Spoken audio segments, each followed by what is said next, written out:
Hi everybody and welcome to this video, which is part of a series that I'm going to be making on effective practice and warm-ups. If you haven't already watched the previous videos in the series, I'll put a link above and you can watch those before this one. Welcome to all the new subscribers and thank you to all those who've already subscribed. So as you can see from the beginning of this video, we're going to be introducing one of the sources of the warm-up exercises that I'll be using in these videos, amongst others. This is the book by Hanon, and it is a very good collection of exercises.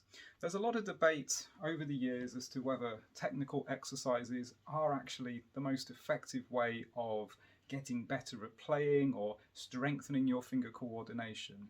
And I'm not going to really advocate that it is the best way of achieving all of your musical goals.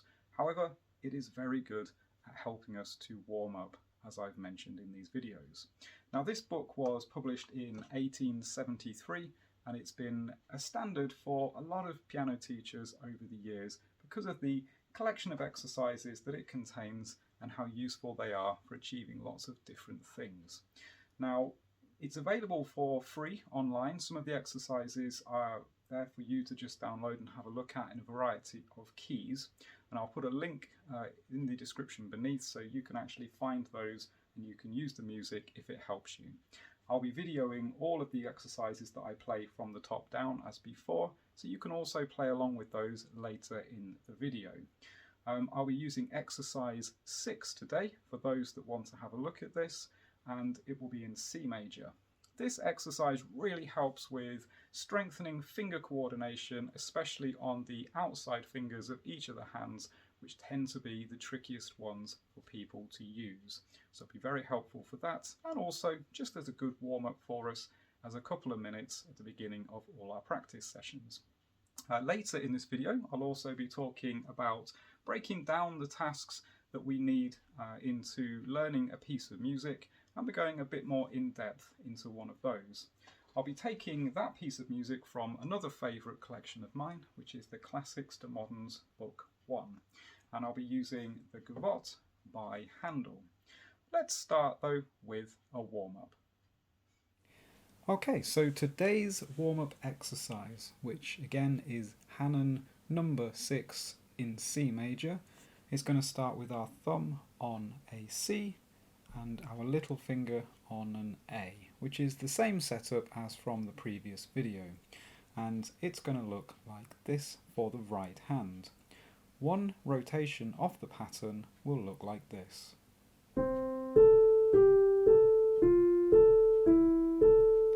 And we'll pause there. Now, to run that by you again a little more slowly, it starts with the C and moves to the top on the A. We then take each of the lower keys one at a time and return to the A each time. So G, A, F, A, E, A, and pause. We're then going to move our hand up and move to the next position by moving our thumb to the D, shuffling our other fingers and continuing the pattern on, this time starting on a D. So it will go D, B, A, B, G, B, F, B, and then moving to the E and shuffling and continuing like this.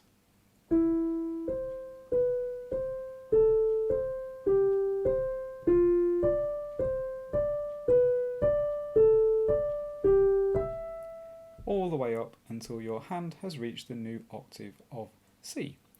We will run through this exercise together a little later in the video so you can play along with me, learn the pattern and use it in your warm-up. We'll also be trying this with the left hand, which I'll show you in the same position to make it easy to compare. You'll see now that the stretch, as before, is on my little finger and the thumb is comfortably on the A. So this hand is actually slightly easier in this particular pattern in this direction.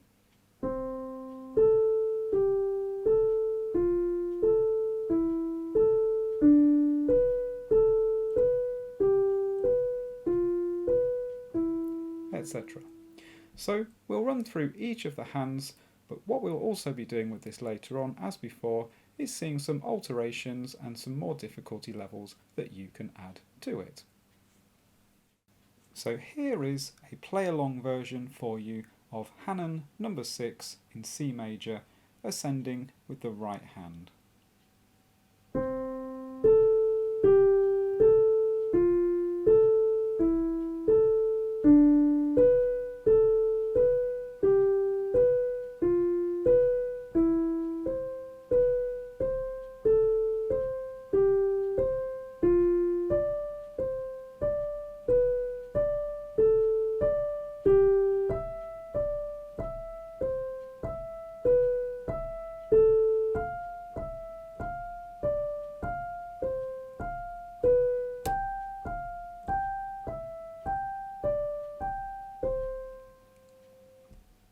After one octave, you might well feel that the top few fingers of your hand feel a little bit like they've had a workout, and this might be a good time to stop. We don't want to strain any of our fingers. Our wrist might be a little crooked playing this exercise from the middle as well, so it's important just to do a short warm-up as I mentioned before. It should only take you 1 to 2 minutes if you're practicing for around about half an hour. I'll also play through the left hand for you now, but I'll start from a more comfortable octave with my little finger on the C, just one beneath middle C.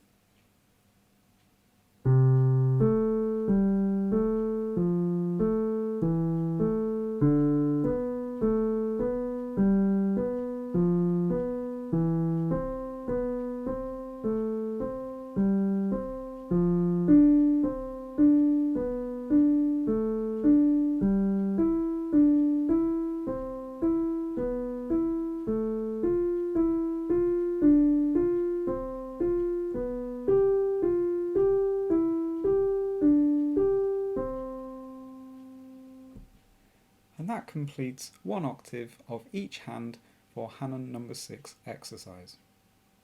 So, as before, I wouldn't recommend that you go any quicker than all I have played you so far. I would make sure as well that your rhythm is very equal, all of your notes are sounding around about the same volume, and it feels like a comfortable and relaxing warm-up to get you ready for your main practice. However, if you do want to take things a little further because you can, it would be nice to do both hands at once, and maybe we could fit 2 different warm-ups into our warm-up session instead of just one then. 2 hands for this exercise would sound like this.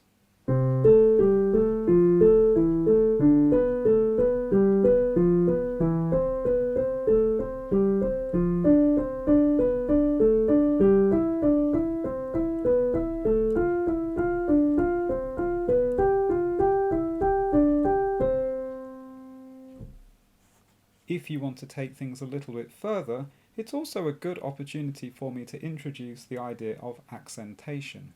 Accents and accentation in music is to do with making certain notes louder than others. For instance, in this exercise, we might try to emphasize the descending notes so that we can hear them louder than the repeated note at the top of the pattern, which might sound like this.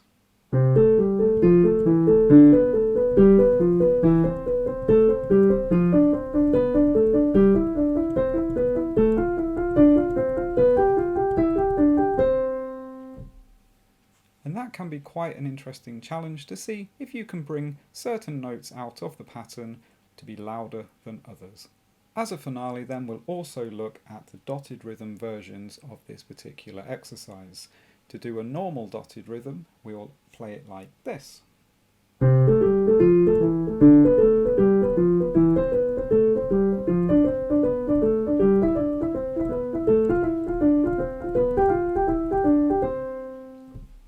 And to do the inverted rhythm, we would sound like this.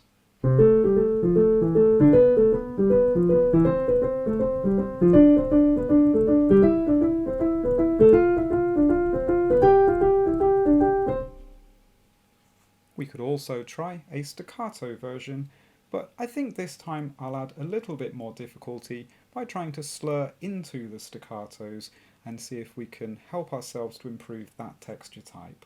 A slur into a staccato would be like this. So So we'll lift off on the top note and see if we can create some nice dramatic effects.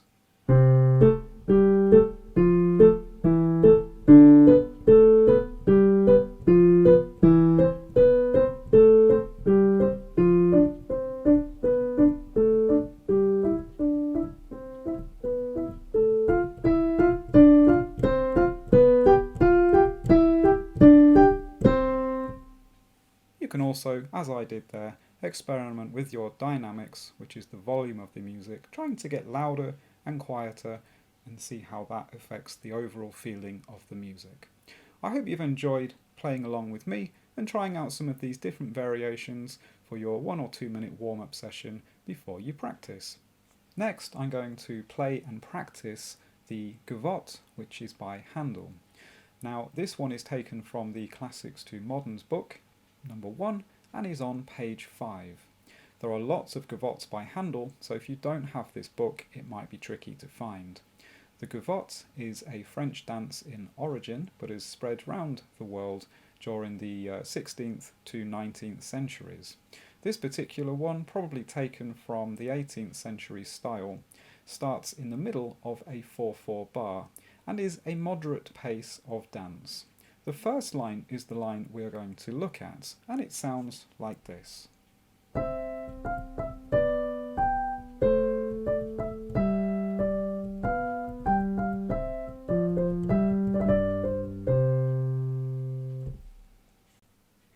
So what we need to do with this piece is create a delicate and balanced sound to make it sound like the type of dance that it is. Now, if you talk to your teacher about how to practice this piece, they will probably give you some advice about how to first approach it. Listen to what your teacher says and see if any of the advice I can give you will add to that as well. Now, if I was to show someone how to play this piece of music and give them my pieces of advice, it would be to look at the makeup of the music. Now, the texture of this music is quite busy. We can see from the copy that there are lots of notes in each hand, and this gets more so towards the end of each of the phrases. There's also a trill, and there's lots of articulation to take care of. If you are not careful with this style of music, you can add the hands together at too early a point in the learning process, which can make it very challenging to move forward. When the piece is very busy, it's advisable to leave putting the hands together to a little bit later a point, and this applies more so again when the piece is in a polyphonic style. Now, this piece is a homophonic piece, which means that there is a melody in one place and an accompaniment in the other. A polyphonic piece will have 2 or more overlapping melodies, so you can see why it's very important for those, in that case, to be learnt thoroughly. This is close though. So if we have a look first of all at the right hand, we have just learned the notes. And it's always very important to take the tempo away from the situation. Don't start by listening to this piece being played at full speed and trying to copy it. You will just end up hitting a brick wall and not being able to play it at all. Take the tempo out, explore the notes. It might sound like this.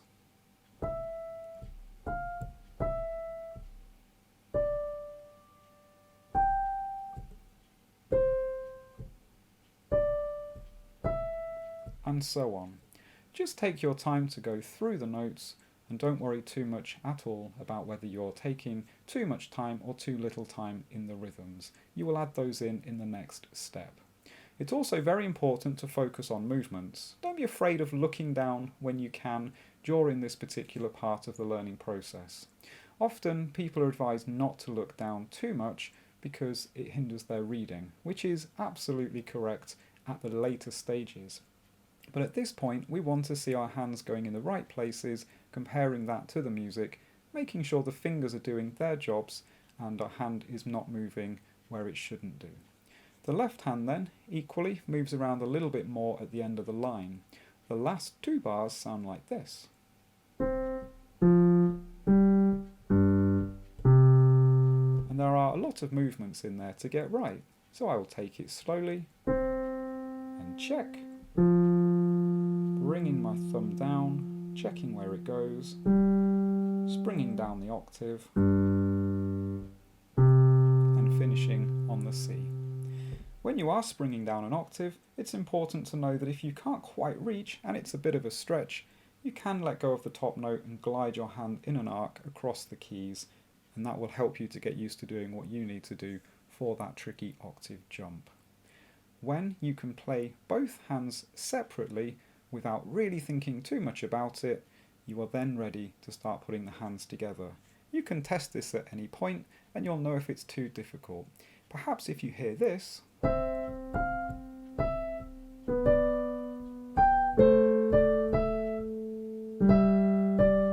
you might hear a familiar sound. Each of the hands is playing the correct notes, but they're not quite aligned and the rhythm is starting to fall apart. This is not very helpful for you to practice. It might feel like an intermediate step, but it's actually not very helpful. And that is because it's not allowing us to practice the correct result. As far as possible at the beginning of this process, we're looking to create a miniature or slower version of the final piece of music. So by practicing it lots over and over again, with the rhythm slightly wrong, we're just reinforcing errors for ourselves to correct later. And this is often what doubles the length of time it takes to learn a piece of music. Instead, take your time and practice like this.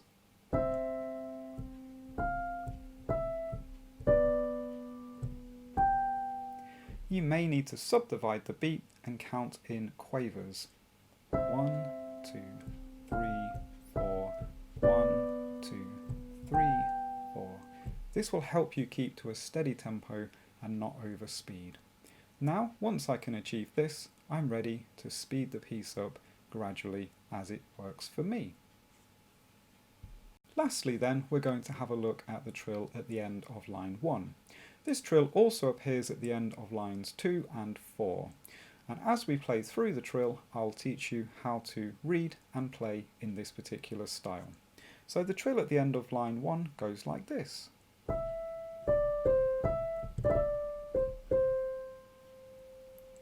Now the trill itself is written as a D on a crotchet with a dot after it, which means it lasts for 1.5 beats or 3 quavers. Most trills that you play will start on the note above the one that's written. That's the note above the one that's written, which can be very difficult when you're first reading, as it's a little bit odd to play something that's not the note that's written. The reason for this is so that when you play the trill, you end up on the note that's written at the end and can move on to the final notes to make the end of the phrase sound correct. So the highlighted note will show you that we're starting on the beginning of the third bar of the piece, and it will sound like this. Now the trill, starting on the E above the D that's written, and the last 2 C's as written. Now, as I play through this trill, I've then got to think about how it's going to align with the left-hand notes. Beneath the D with the trill are a pair of G's an octave apart. To begin with, you might align your trill like this.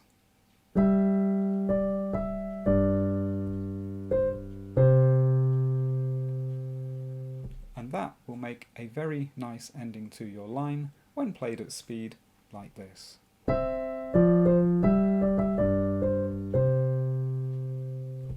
If it's your first time playing a trill, this would be a great outcome. If you want to take things a little bit further, you might try speeding the trill up so that it lands a little ahead of the bottom G and sounds like this. You could then hear that it's a little bit more decorative and adds a bit more character to the piece.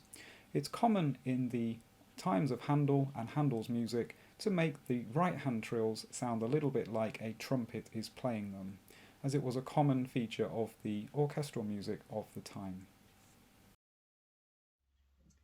Well, I hope you've enjoyed this video, and I hope it's helped you to understand a little bit more about how to warm up and be more effective in your practice, use your time better as well. Also, I hope it's helped you to understand a little more about how to break down a piece of music to learn it in a more effective and enjoyable way. Thanks again to all those that have subscribed. I look forward to seeing you in the next video. Enjoy the journey.